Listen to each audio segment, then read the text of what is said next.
Hey guys, I'm Aaron from Little Heroes Comics, and you're listening to Tim Pod Radio. You can catch us at www.littleheroescomics.co.uk.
How are you doing today?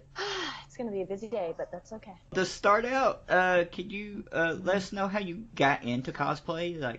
Well, for my entire childhood, it was like I started when I was like 7. I was a theater kid, and I realized once I graduated high school, because I lived in Bozeman, Montana at the time, there was nothing.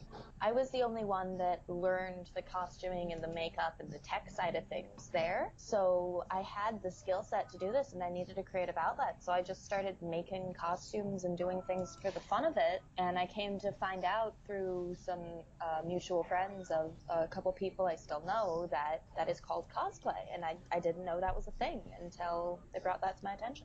were you into much like pop culture things like comics and such? A little bit.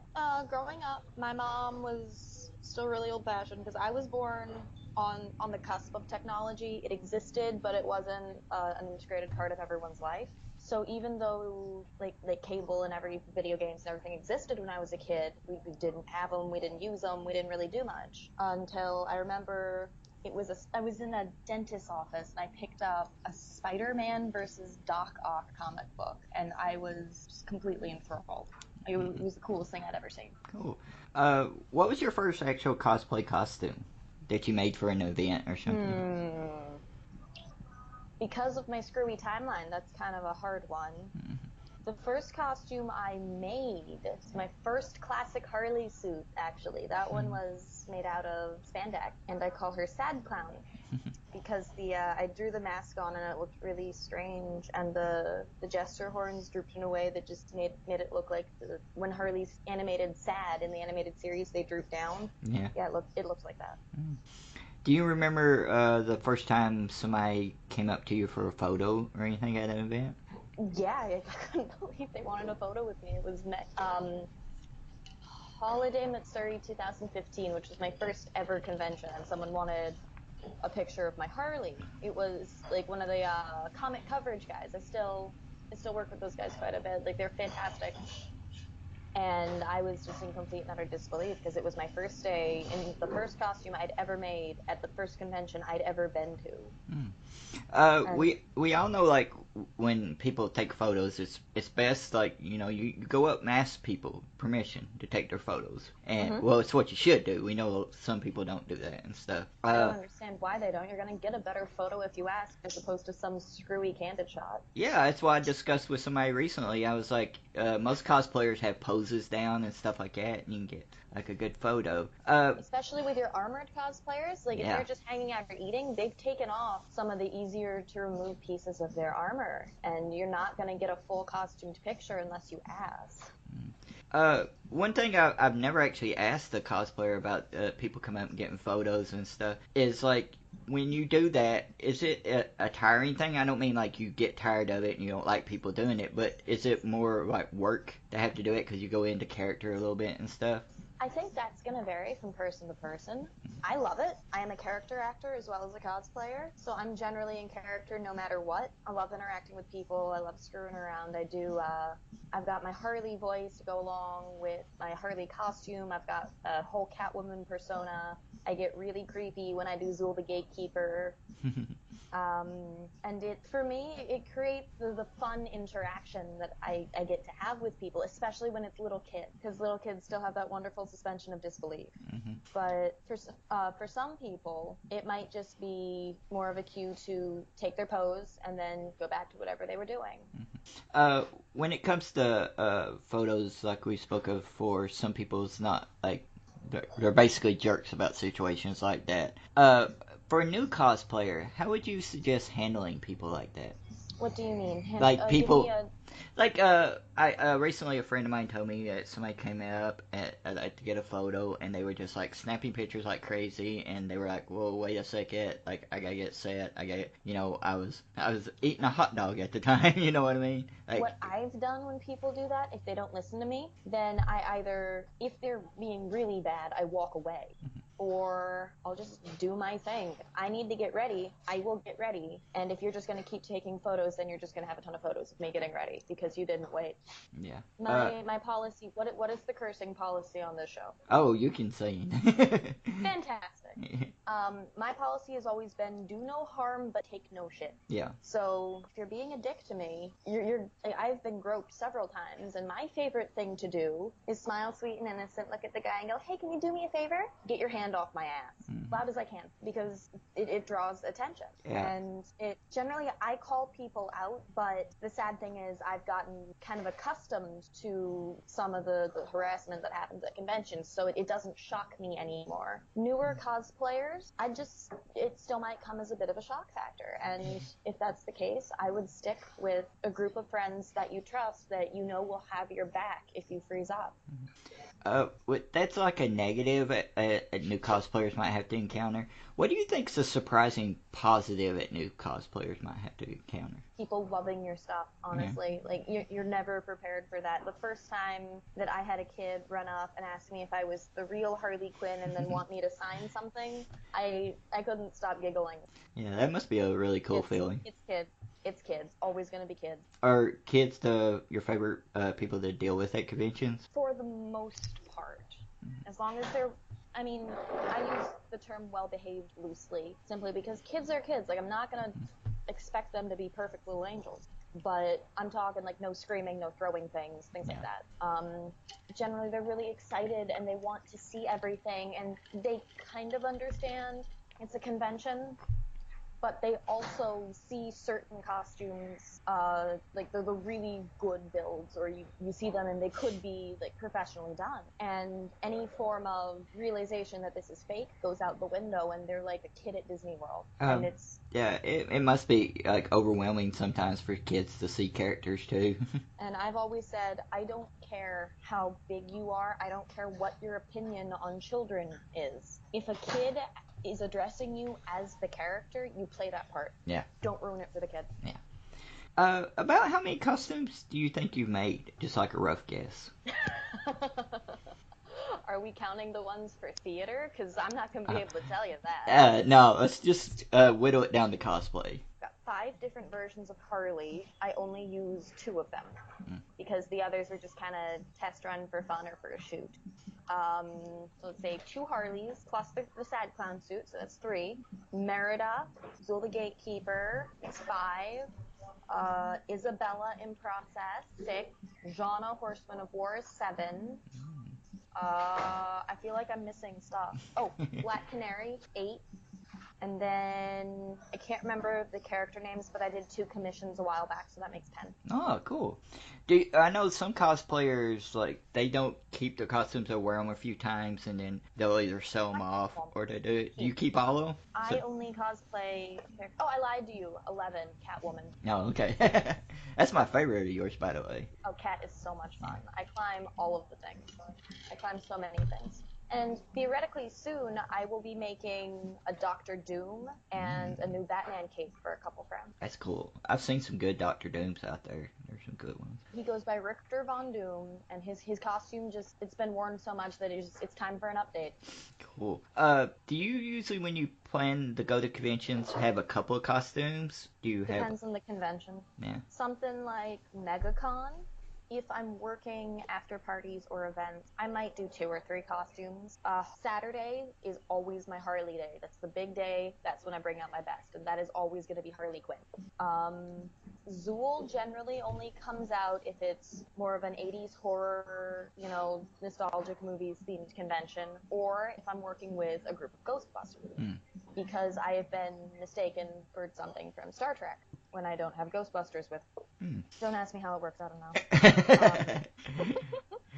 But I have no shame in wearing the same costume for a few days. Do you have not really casual cosplay, but do you have a costume in case, it's been a rough couple of days and I just want to wear something simple? Yeah, I call that my hangover costume. I pulled the pieces together for this one. I didn't sew anything because it's kind of just normal clothing. I did all the effects makeup though. That's gonna be my Harry Dresden from the Dresden Files. Oh. It's a long duster, jeans, boot, flannel, wig, and a hat, and then you just make yourself look like you've been beat to shit. Yeah. So it's really comfy. It's something I can just kind of walk around and move in. And for those who know the Dresden Files series, which I highly recommend, it's a really recognizable costume. And such a great character. He's such a smart ass. I actually got to meet the author while in that cosplay, and apparently no one really does the makeup work on that. Oh. So when he saw me in full injury makeup, the first thing out of Jim Butcher's mouth was, "Oh my god, it's beat to shit, Harry. I don't see any of you guys." When it comes to a convention, what would be the one essential thing you bring with you? Not counting your costume, per se. Repair kit. Repair kit? Super glue, safety pins, spirit gum, spare makeup, mini sewing kit. Crap ton of safety pins. The last time I wore my Black Canary, which I have retired, not much of a hero's person, I have discovered. The zipper just gave out. Zipper just kind of said, "Screw you," and I'm standing in the bathroom with the back of my costume open. And because I had 3 packages of safety pins on me, a couple girls in the bathroom helped safety pin me into the bunny suit. So, because Murphy's Law will apply. For me, when I'm in Harley, I bring straws because I use a water-based makeup and it's white on black. So if I don't have a straw, it's very hard for me to drink anything, and you really, really need to stay hydrated at convention. I'd also say something like a power bar or protein bar or something, because you will forget to eat, and convention food is expensive. Oh yeah, especially on the floor at conventions and stuff. Have you had do you have a story or experience outside of the convention? I know, living in Florida, I've been in Orlando and different places a lot, went during conventions, and you always run into people at McDonald's or somewhere like that. Do you have an interesting story of, that you can think of, an experience like that? Yeah. So one of my Jokers, my favorite Joker, Rolando the Joker, he and I did a Halloween party at Think Geek last year, and it was in the Florida Mall, and it was a great party. We both won things in the costume contest. He actually took first, I took third, because that was my sad clown suit, so I didn't have my really nice one. But we got lost in the mall trying to find our way back to where we left our cars in full Joker and Harley. People kept stopping us, taking photos. It was great. And then because we were both in full face paint, security didn't like that, so we ended up with a security escort back to our car, and we actually got kicked out of the mall. Oh. They came and like, "We need to ask you to leave." We're like, "We're trying, we just don't know which way out is." It reminds me, I was in Orlando visiting some friends. I wasn't cosplaying or anything, but they were cosplaying as characters from Attack on Titan. And they had the whole, you've seen it, the military dress, kind of. Yeah. And we went into a McDonald's, because I was just meeting them down there. And, the manager had such a pro. He was like, "Y'all are dressed in military things. You're making us nervous and everything." And then beside us was, a Link. Somebody dressed as Link. And we were like, you like Link better than us?" I'm never gonna understand it, man. With costumes and you talk about having repair kits and stuff, how often do you end up repairing a costume after a convention? Is it usually you have to repair something? After a convention, almost Yeah. every time. Every time. Because I'm a very physical person. I move around, I run around, I've turned cartwheels. My costumes are built movie quality for a reason. However, at conventions, I generally, there might be a little rip in a scene that I will safety pin, but other than that, I'm generally generally helping fix other people. Because if your costume doesn't break, one of your friends will. It's just kind of a roulette game to see who gets the break. With your theater background, are you usually the person that ends up helping people? Yes, I am convention mom. I am con mom. What is your biggest convention you've been to, you think? Dragon Con. Dragon Con? I've only been once. I really want to go again, but I'm not sure when that's going to be in the cards for me. Hopefully 2019. What would you think is the differences between cosplaying at a small convention and a big one? It's a different feel. When it's a bigger convention, there's just there's a buzz, there's this underlying excitement that you don't get at small conventions, because when you get small conventions, people tend to be a little lazier. They tend to, it's a relaxing day, like little one-day cons. Even I'll admit, like, I put my all into my costume, but my character acting isn't up where it generally would be. I'm more relaxed, I'm just kind of hanging out. You put people in a big convention like MegaCon, Tampa Bay Comic-Con, Dragon Con, C2E2, San Diego Comic-Con, you get people giving their all, bringing out their best and trying to one-up their past excursions and one another. And it's you see so much more because it feels like there's so much more to do. At conventions, when you're dressed in your cosplay, are you focused on that and being in that character to the point where you don't actually see and enjoy other people's, or you very easily can like be like, oh my god, I love that Batman, or I love that Joker? No. I switch all the time. Like, I'll generally be in character, especially when I'm Harley and I see like a Batman or someone. Especially Jokers and Batman are my favorites to mess with. But, and Lokis are fun. But if I see something I like, I will break character. It's fun for me. It's not mandatory, so I really can do what I want. I'll see something, I'll do my little in-character thing, get some cool photos, then I'll break and I go, your bill is absolutely amazing. How long did it take you to do this? And I'll sit and I'll talk with the person, because in the end, like, we're cosplayers, we're costumers, we're creators, but we're people. When you see somebody with a similar costume, is there, like, you look at it and you're like, oh, that's really cool, or is there any, like, competition between somebody that does similar costumes to yours? For me, only with Harley and Cat, because those are my two loves. There's kind of that, as with anything, there's that little bit of competition, but it's also like they're really good, that's really cool. Like, it's this weird split for me. It's not like, oh, well, I'm better, like, bitchy, nasty. It's like, it's strange. It's like, they're really good, and that's really cool. Damn it, I wanted to be the better one. But yeah. I will admit when I think someone's better than I am. And that's just because, you know what? As good as I am, I'm self-taught. There's people who've been doing this a lot longer than me. I'm 21. And I didn't start sewing and making costumes till I was like 16. So I've been doing this for about 5 years. Do you have one thing I talked to some people about is like their kind of workshop or workstation that they have at home. Do you want to describe yours that you might have? It's kind of all over the place. Like the house. I don't have an area dedicated to working. Well, it's in my living room right now. It'll move around depending on where I've got space. My cat stays in my room because one of my roommates is allergic. So generally, when I'd have my setup in my room, it cannot be there because she tries to mess with my fabric. So right now, it's in my living room, and it's honestly just the sewing machine. I don't have a dress form or anything. I'm saving up to try to get one. But do you think dress forms are an essential thing for cosplayers? No, not essential, but they're definitely helpful as a costumer, because I pattern a lot of my own stuff, and I pride myself on making all of my costumes. It would be a lot easier for me to, if I had one of the ones where you can set the measurements to your own measurements, it would be a lot easier for me to fit the costumes that don't have stretched material in them. Because right now I have to go over to one of my friend's houses, have her pin me into the costume, then we have to pin the costume to where we need to fit it, then we need to very carefully take it off of me without messing anything up. Whereas if I had the dress form, I could just do it on the dress form by myself.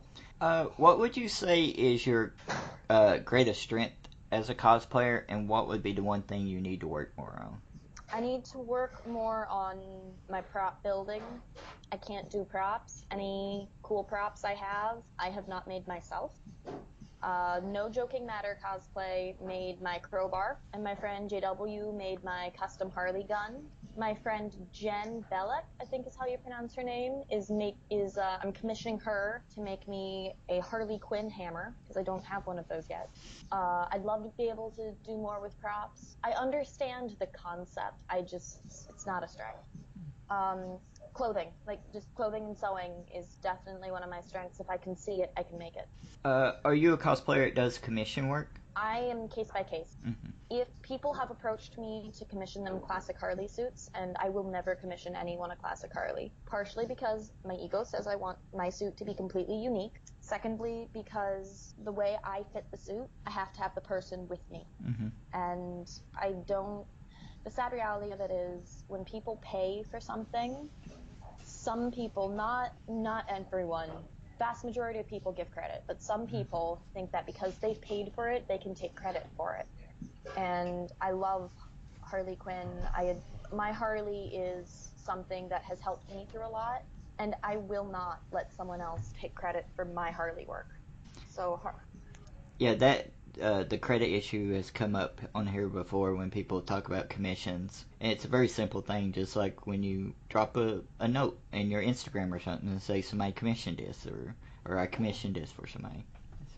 Even like if you don't want to type it out every single time, put it in your bio. Like costume buy, it lets you link other profiles in your bio now. Simple as that.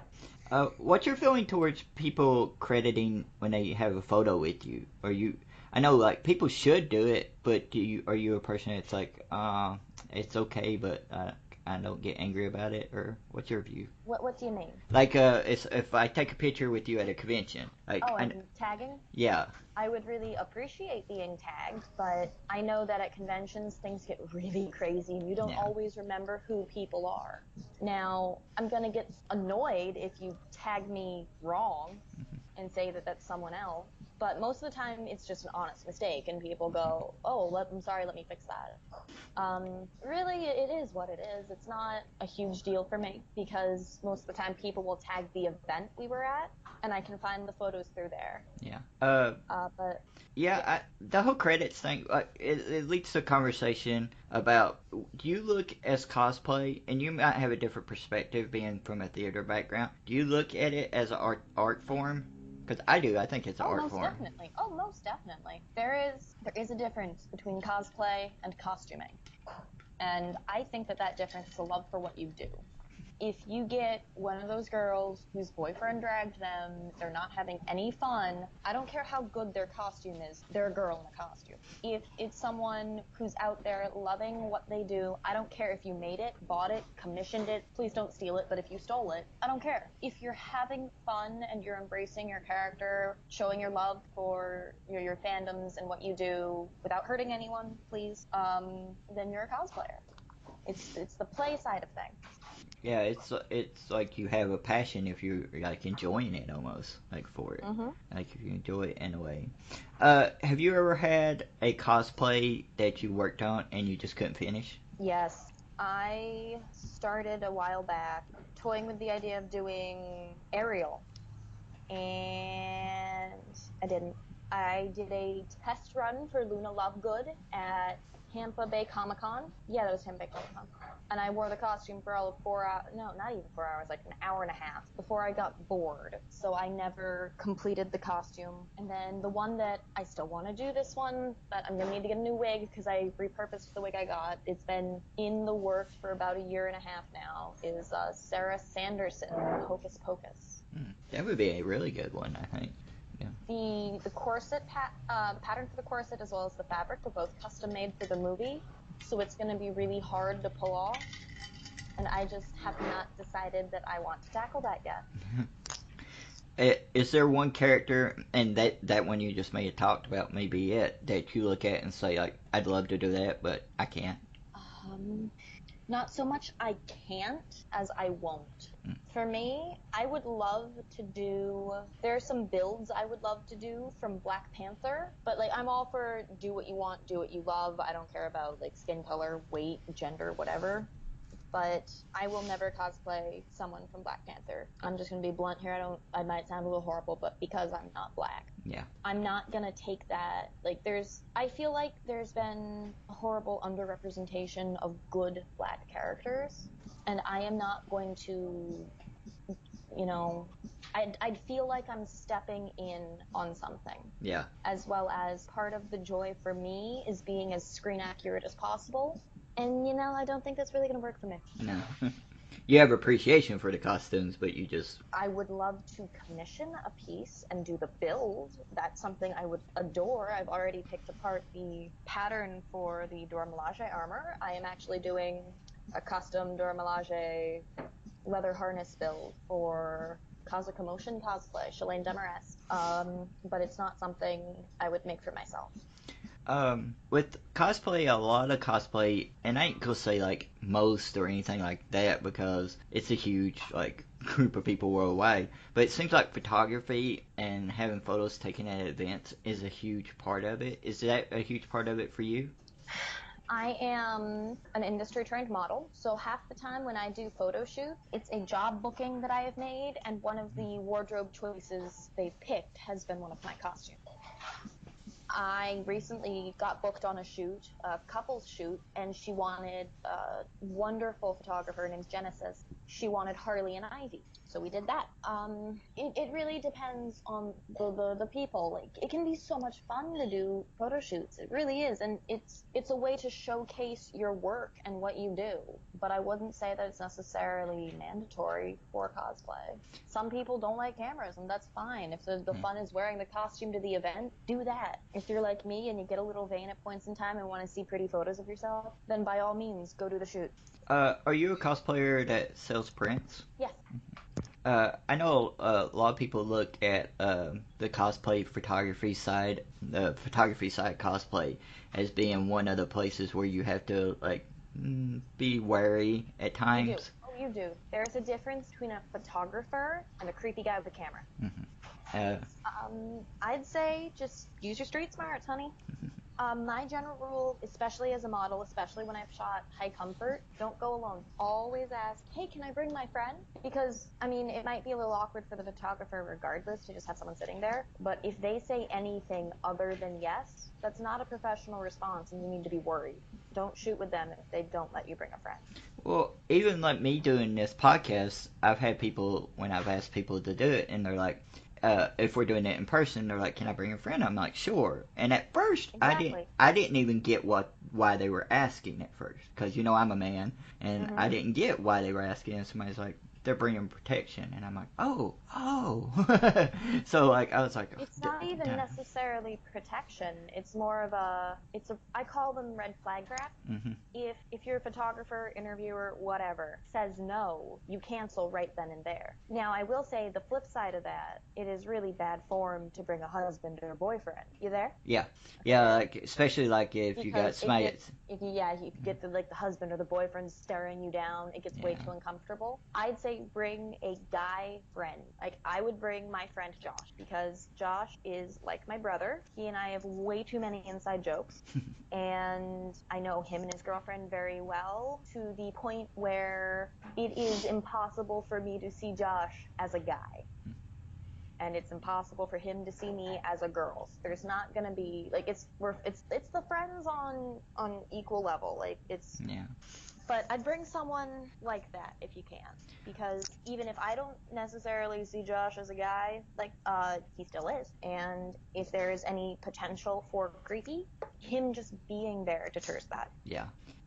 Have you ever had a photo shoot that's not like negative like in that way, but just turned out to be like, oh my god, bad weather or something like that? I've never had to deal with bad weather type stuff. I have worked with someone whose name I will not mention because I don't want to accidentally talk shit, who was less than professional and still consistently asks me to do, in his words, ultra sexy shoots for him without any compensation. Mm-hmm. He just wants me to shoot TF, which as a model, I'll shoot, but you're paying me. Yeah. Because this is my job. I have a day job to keep consistent income, but he wanted me to do... Have you seen my boudoir Catwoman and my boudoir Canary? I don't think I've seen the Canary. The Catwoman is the one with the lights, right? I think I've seen. Like, Oh, no, no, no. Catwoman, Yeah, I know what you're talking about. Yeah, I have yes. seen that, yeah. He wanted me to do something like that for him for free. Has always been modeling wise. If I do anything that could be considered high comfort, I'm getting paid. Yeah. I don't care if it's not nude. If I'm in anything less than like shorts and a tank top, I'm getting paid. That brings me to the discussion, and I don't know how big this kind of controversy is, but I know a lot of people seem to be kicking back against, like, bombshell cosplay, or, Oh, like... I don't care. Do what you want. Yeah, like, I don't get that. Like, for one thing, if somebody's actually getting paid and making money at it, that's great. More power to you. Yeah. I will say the one thing that is just like, hey, if you're having fun, more power to you. Do what you want? I will never do it, and I find it slightly annoying when people make things that really shouldn't be sexy, really sexual and sexualized. Like for me, the one that's always got on my nerves is like the ultra sexy Rick and Morty stuff, because it's like he's supposed to be like gross old grandpa, and you're wearing tiny shorts and have your tits pushed up to your neck. Yeah, it's almost like if it fits the character in a way, you could do it. Like, and now I think it would be hilarious if someone did that and was like really freaking hot, but then had like gross old man makeup on. yeah, That would be hysterical. But when you see like with the pretty blue wig and the glamour makeup, and you're like, okay. Again, like if they're having fun and they love what they do, more power to you. It's not something I will do. Yeah. And like, and I believe this. I believe cosplay is for anyone, and it's for everyone who wants to do it and have fun. And I have been told that some people consider me part of the cosplay elite, and that actually pisses me off, because cosplay shouldn't be about elitism. It should be about having fun, doing what you love, and people just need to leave everyone else alone.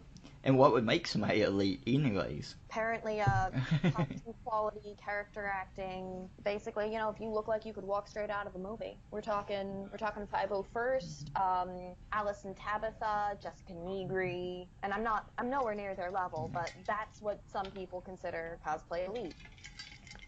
I don't know if you've experienced this a lot, and I ain't saying it's like a lot, but almost every convention I go to, there'll at least be one or two people that's cosplaying there. That seems like they're not having fun at all. Have you ever experienced that much? It's like, even people with big costumes, and you know, like, oh, you spend a lot of time on that costume. And there's always going to be unrelated factors. Like, they could have just had, like, a really bad morning, or maybe they're hungover, or not every day can be a good day. It's really what you do with it afterwards. Yeah. I know I've had that. I went to, what was it called? Florida Polycon at the Polytechnic University the other weekend. It wasn't honestly that much fun for me, but that was because I was going to go as Harley Quinn. I ended up going as Catwoman because my Harley mask went missing, so I couldn't wear Harley. I was supposed to be guesting up in Chicago with the Chicago AOG, but I got really, really sick and was hospitalized for observation, so I missed my flight, even though I'm already paid up for everything. I almost didn't get to go to the con because when I put my Catwoman suit on that day, the zipper split the minute I got it all the way up, and I couldn't get it back down at first. So I almost had 2 broken costumes, just got out of the hospital, and I wasn't up in Chicago like I was supposed to be. So it was a fun little con. I got to talk with some cool people. I got to learn how to use a lightsaber a little bit. It was nice to get back into martial arts side of things. I used to. But it really was kind of a, okay, I'm here so I'm not sitting at home convention. Having, like, one of the big things I think with cosplay, and I've mentioned this before in past episodes, is a lot of people think cosplayers' costumes seem like it's like any art. People from outside think it's just burst. There's not that much work going into it. Like, they think about any art like that. That's why a lot of people don't appreciate artists and stuff, is they don't get how much work goes into it. How much work would you say would go into, like, let's say the first time you did your Harlequin costume? The first time I did my Harley wasn't as much as the one I have now, simply because she was my first. So I found a video online and I followed it step by step, and there we go, we're done. But the one I have now, I did build it in 2 days for the bodysuit and a night for all my armor pieces and my cape. But in that night, it was 6 hours of straight work, and then the 2 days I worked almost straight through custom patterning everything, double checking fitting. I pretty much didn't sleep for 2 days. Because So like when you get conventions, I mean, like when you get builds like costumes like that, it's never gonna be like it's gonna take me a few days. It's like it could take me for a long time, right? look at Kamui Cosplay. She's one I definitely consider cosplay elite, and I know that they're a husband and wife team. He does the airbrushing and the painting and the detailing. She does the building side of things, and then she wears the costumes. The Zingore Monster Hunter armor she just built took her 3 months.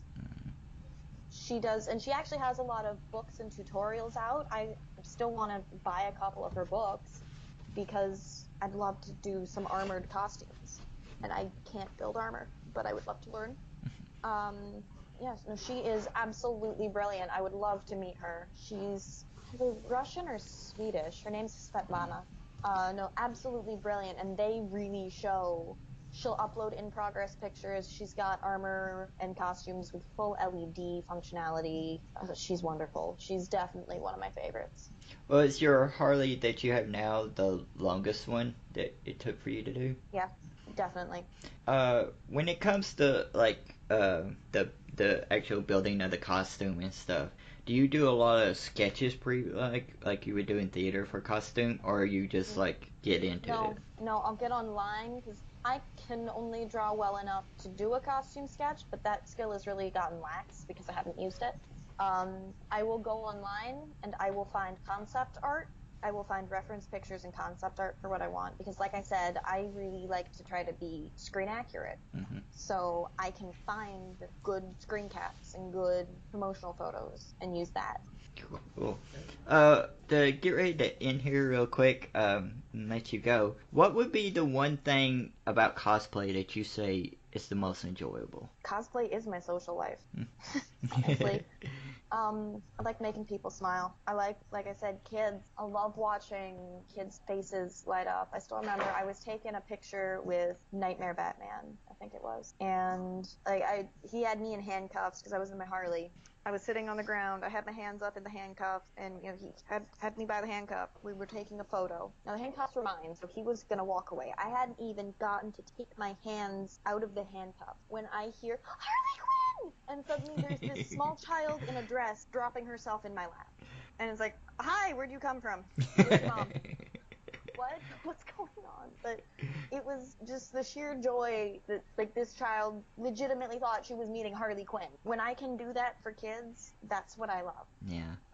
Well, I really appreciate you talking with us today, and I had a lot of fun discussing and I love your Harlequin. Like I said, my favorite is probably your Catwoman. I just love, and it seems like every photo with that one turns out great too.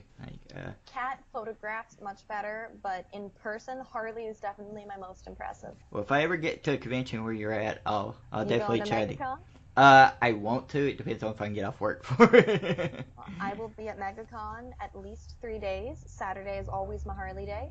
Oh, cool. And like I said, sometimes you gotta go crazy to stay sane. So where would people be able to find you online? Let people know. Harlequinarts Cosplay and Crafts on Facebook. If you search facebook.com/Harlequinarts Cosplay, that should come right up. Harlequinarts, like Harlequin the jester, and then Arts, not Harley Quinn. I picked the name before I cosplayed the character. And then Harlequin_arts on Instagram. There should be links to my Etsy. I make different nerd things. I make Jane hats from Firefly. I've got prints up. Cool.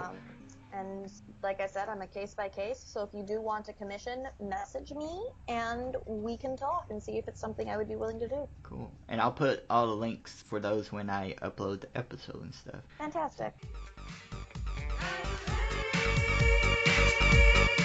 Give a listen to the podcast series Brain Leakage as we live podcast every single episode of Doctor Who from An Unearthly Child on. Yes, today is a set point in time. You can't change that. Not even a Time Lord could. Brain Leakage on Tin Pod Radio.